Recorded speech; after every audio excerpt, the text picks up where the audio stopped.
Le pape François a lancé une année sainte en 2025 et pour nous y préparer, il a publié une bulle d'indiction. C'est le nom que cela porte.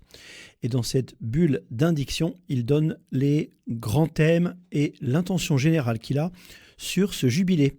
Nous allons donc écouter ensemble l'intégralité du texte du pape François du mois de mai 2024 pour nous préparer au jubilé. L'espérance ne déçoit pas. Spes non confundit. Bulle d'indiction du jubilé ordinaire de l'année 2025, publié le 9 mai 2024.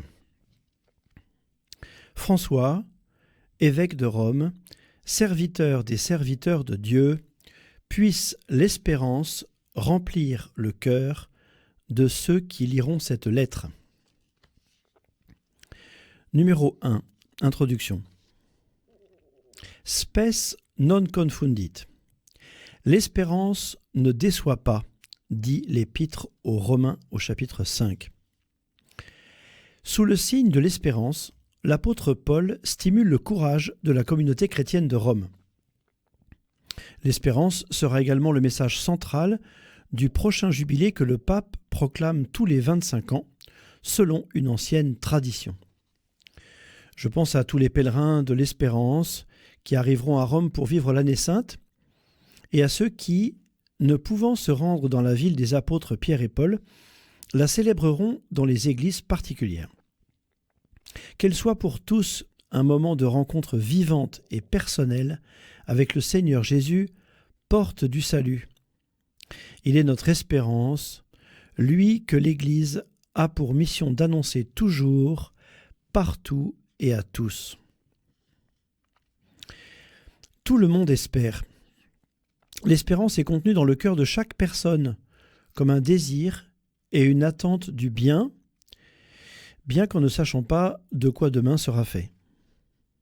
L'imprévisibilité de l'avenir suscite des sentiments parfois contradictoires, de la confiance à la peur, de la sérénité au découragement, de la certitude au doute. Nous rencontrons souvent des personnes découragées, qui regardent l'avenir avec scepticisme et pessimisme, comme si rien ne pouvait leur apporter le bonheur. Puisse le jubilé être pour chacun l'occasion de ranimer l'espérance.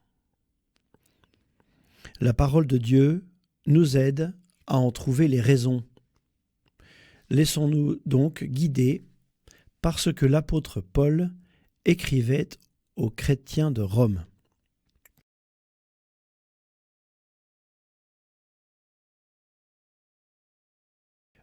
Voici ce que dit l'Épître aux Romains au chapitre 5.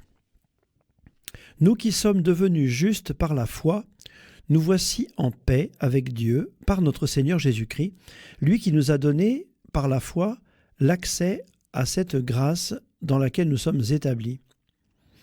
Et nous mettons notre fierté dans l'espérance d'avoir part à la gloire de Dieu.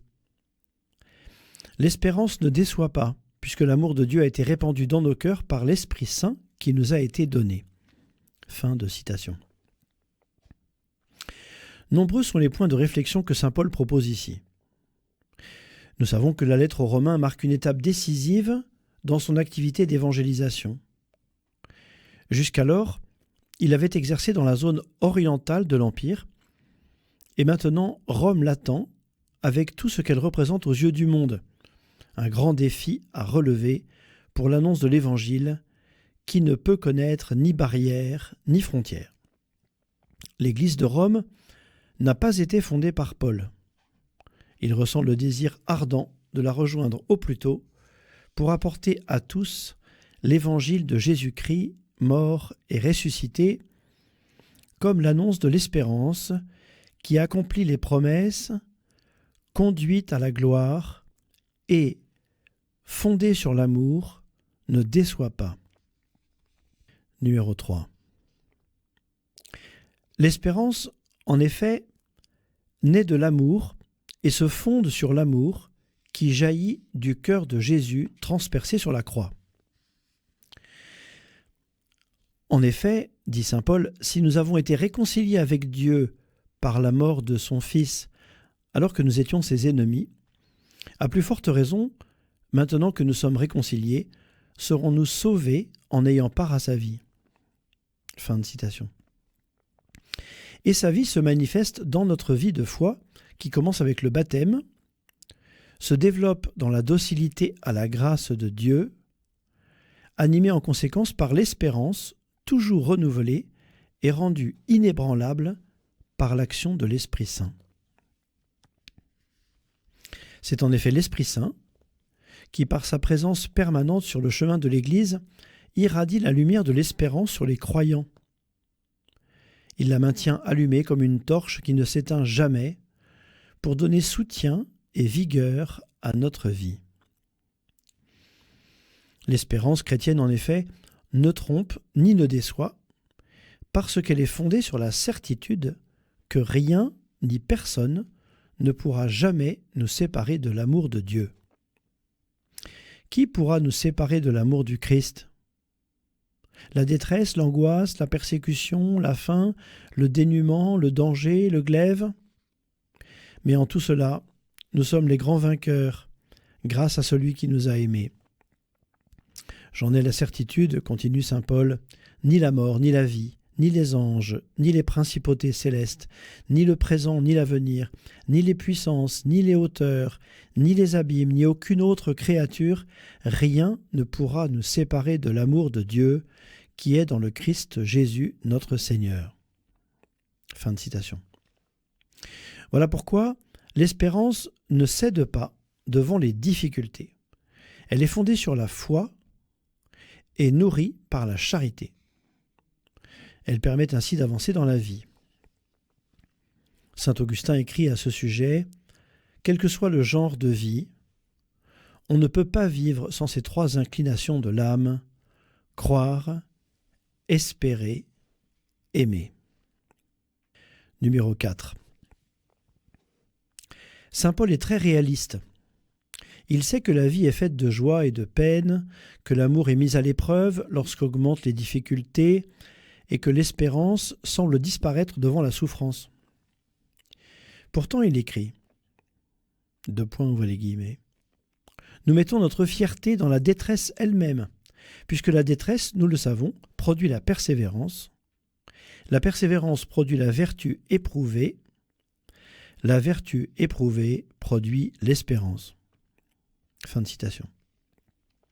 Pour l'apôtre, la tribulation et la souffrance sont les conditions typiques de ceux qui annoncent l'Évangile dans des contextes d'incompréhension et de persécution. On perçoit dans ces situations une lumière dans l'obscurité. On découvre comment l'évangélisation est soutenue par la force qui découle de la croix et de la résurrection du Christ. Cela conduit à développer une vertu étroitement liée à l'espérance, la patience. Dans un monde où la précipitation est devenue une constante, nous nous sommes habitués à vouloir tout et tout de suite. On n'a plus le temps de se rencontrer et souvent, même dans les familles, il devient difficile de se retrouver et de se parler calmement. La patience est mise à mal par la précipitation, causant de graves préjudices aux personnes. En effet, l'intolérance, la nervosité, parfois la violence gratuite surgissent, provoquant l'insatisfaction et la fermeture.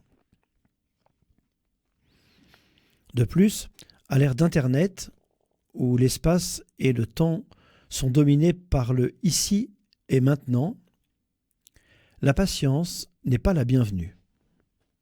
Si nous étions encore capables de regarder la création avec émerveillement, nous pourrions comprendre à quel point la patience est décisive.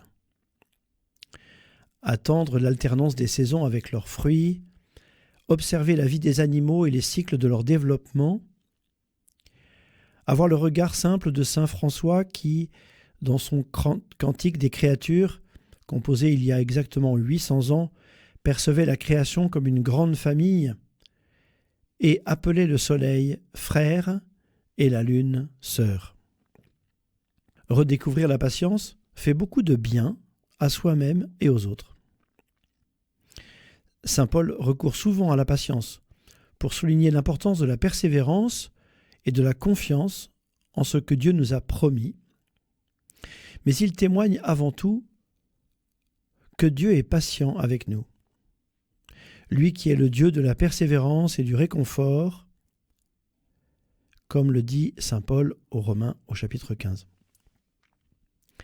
La patience, qui est aussi le fruit de l'Esprit Saint, maintient vivante l'espérance et la consolide en tant que vertu et style de vie.